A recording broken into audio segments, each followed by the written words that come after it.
predanosti i zanosa pogledao je na svet oko sebe. Upravo zato mir, vedrina, svet bezazlen, čestit, bajkovit, zadovoljno nasmešen, baš kao i on sam, zrače sa njegovih slika, kojima se danas dive poštovaoci umetnosti na 5 kontinenata. Sava Stojkov, pitom kao i njegov Sombor, rekao bi Slobodan Selenić, kultni slikar Panonske ravnice, njenih ljudi, predela i tajni. Ovo je njegov plavi krug.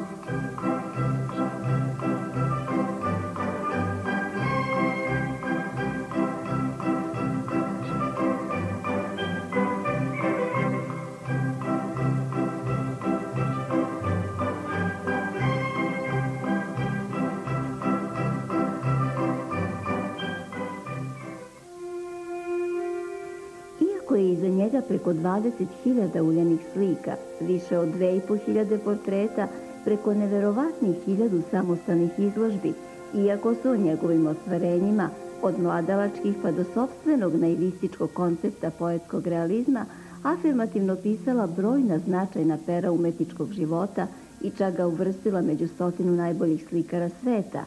On i u 87. godini života radi 14 do 15 sati dnevno i skromno kaže: ne treba živjeti na lovorikama, na uspomenama, nego svakoga dana biti vrlo aktivan, vrlo radan i vrlo pošten. Treba raditi i biti originalan, autentičan, prepoznatljiv.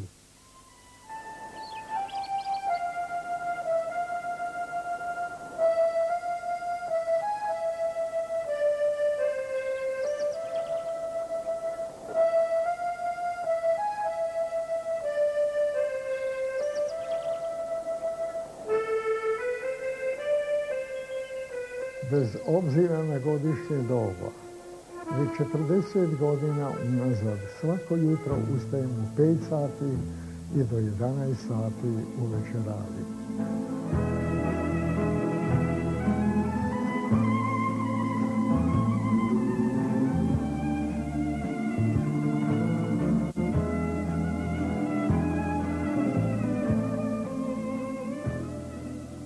Mislim da, ako bi mogao reći u jednoj rečenici, da je sve ljubav.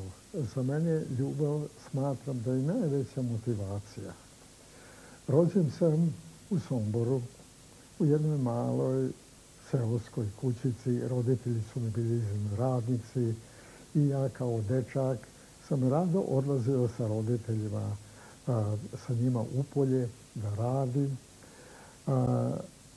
Deda i baba su živjeli u Biliću. Jedno sam čekao raspust školski da odem kod njih, da opustim svoju dušu. Roditelji, nemoj Savo vikat, ti si na Salašu. A kad sam otišao na Salaš, onda nisam vikao. Ono prostranstvo, ona širina. I onda ta ljubav prema toj prirodi, prema toj širini, već od ranog djetinjstva u školi sam najviše voleo crtanje.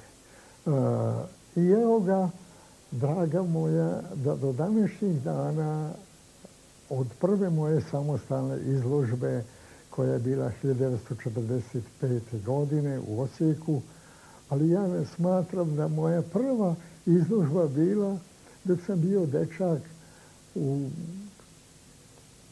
5., 6. ili u 7. godini, da sam pravio neke crteže i stavljao u prozor i prolaznici da gledaju i bio sam vrlo sretan. Ja iza zavese posmatram kako oni reaguju.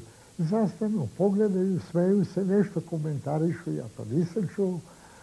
A mislim da je sve to bila neka motivacija da je evo sve do današnjih dana sa velikom ljubavlju, ja bih rekao da je to jedna od najvećih mojih ljubavi. Volim svoju profesiju i trudim se da se vrlo profesionalno odnosim prema njoj.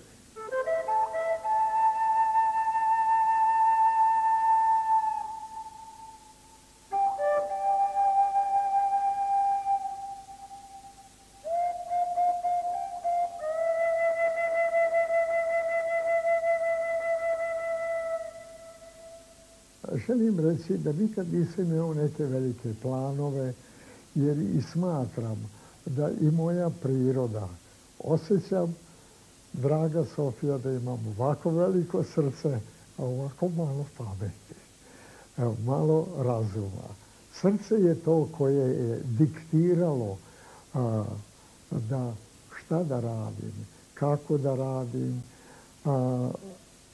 i želim, jer volim to moje detinjstvo, ostalo je u meni, da ga sačuvam od zaborava. I zbog toga te teme slika koju i danas radim, koju sam radio od početka mog likovnog puta pa do danas, ostao sam veran ovom podneblju, ovoj mom zavičaju, ovoj mojoj bogatoj i plemenitoj ravnici.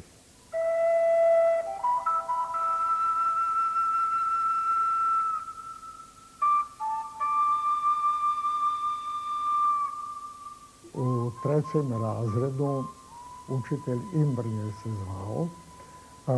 On je prvi taj bio koji je prepoznao da imam dosta smisla i da sam najbolji crtač u razredu. A posle sam saznao, on nije znao crtati. I mene je izveo na tablu. I bilo je reči o domaćim životinjama. Kakva je razlika između guske i patke? On je nama slikovito to opisao, a evo, ja bih voleo da nam Sava sad iziđe na tablu i da nacrta jednu gusku i jednu patku. Ja sam to nacrtao i onda je on rekao, evo vidite, sve patke imaju kratak vrat, karakteristično kao je spirala, imaju kratke noge, guske imaju duže noge, duži vrat i anatomski dosta su slične. I to je meni dalo toliko motiva da od tada pa do danas skoro svaki dan uvijek je jedna mala olovka u džepu i stalno škrabam, kako je moj pokojni otac Vlada govorio, Savo, nemoj škrabat, nema leba od toga.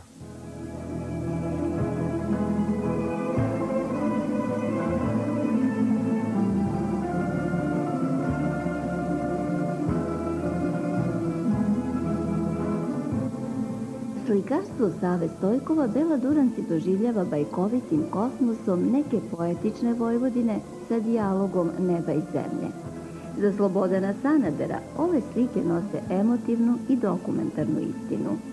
Dejan Medaković ističe strahopoštovanje s kojim je tih i krotak slikar prilazio prirodi i piše da je reč o umetniku koji nas na jedan gotovo očinski način blagom, ali sigurnom rukom privodi skrivenim lepotama svog ravničarskog zavičaja, dok Đorđe Kadijević u toj lepoti prepoznaje čistu lepotu trajanja i u njoj svojevrsnu metafiziku. Volio sam realizam, jer i ovo što radim, neki istoričari umetnosti, likovni kritičari smatraju da je to poetski realizam, jedni smatraju da stvaram jedan novi likovni pravac, naivni realizam. To je sinteza naivnog i realističkog. Ja bih rekao, moja priroda je prilično naivna, ali ovo što radim ima realističkog ili sam figurativac. To se pogotovo osjeća kada su u pitanju portreti.